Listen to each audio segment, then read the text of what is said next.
నాకెదురు చెప్తున్నావేంటి? అలా తల్లిని ఎదిరించాడు.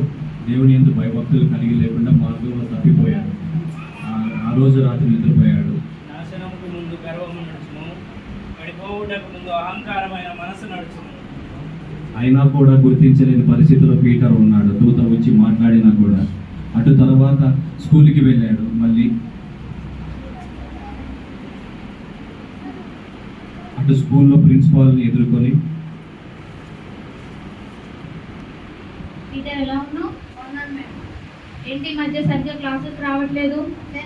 స్టూడెంట్స్ బాగా కొడుతున్నావంట. అసలు మీ తోటి ఉద్యోగస్తులను కూడా బాగా వెక్కిరిస్తున్నావంట కదా. మాకు నువ్వు వద్దులే కానీ వేరే వాళ్ళని చూసుకున్నాను. వెళ్ళిపో. లేదు వెళ్ళిపో. వెళ్ళిపోవాలి ఇంకా. అలా తన ఉద్యోగాన్ని కోల్పోయి బాధపడుతూ ఇంటికి చేరుకున్న పీటర్ అయినప్పటికీ రీల్స్ మీదే ఆశ కలిగి రీల్స్ చూస్తూనే ఉన్నాడు. ఫోన్లో మునిగిపోయి ఉన్నాడు.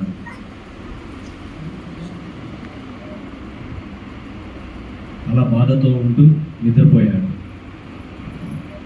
అప్పుడు తన తల్లి మార్త కుమారుణ్ణి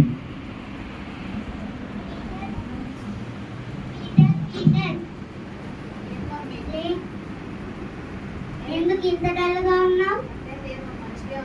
ఎందుకు ఏడుస్తున్నావు? ప్రభునందు మీ తల్లిదండ్రులకి విధేయులై ఉండేది నీకు మేలు కలిగినట్లు మీ తల్లిదండ్రులకి సన్మానించి ఇది నువ్వు చదవలేదా పీటర్? మరి ఈ వాక్యంలో చదివినందుకు ఎందుకు ఇలా ఉంటున్నావు? నువ్వు ప్రార్థన చేసుకో, నేను కూడా నీ కోసం ప్రార్థన చేస్తాను.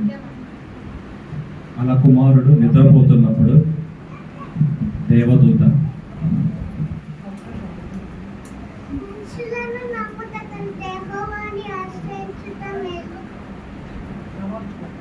అలా మాట విన్నప్పుడు పీటర్ ఉదయకాలమనే లేచి మళ్ళీ బైబిల్ చదువుకుంటూ ప్రభువునందు భయభక్తులతో జీవించసాగాడు. ఆ పీటర్కి దేవదూతలు ఇద్దరు మళ్ళీ కావలి ఉన్నారు.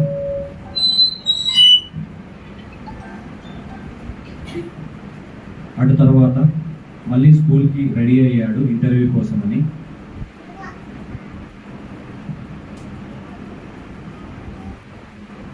ఇంటర్వ్యూ కోసం వెళ్ళి ఇంటర్వ్యూలో సక్సెస్ అయ్యాడు.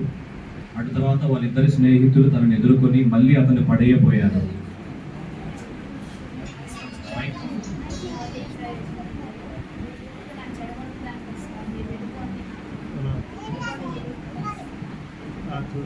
పీటర్ ఎందుకు అలా తిడుతున్నావు?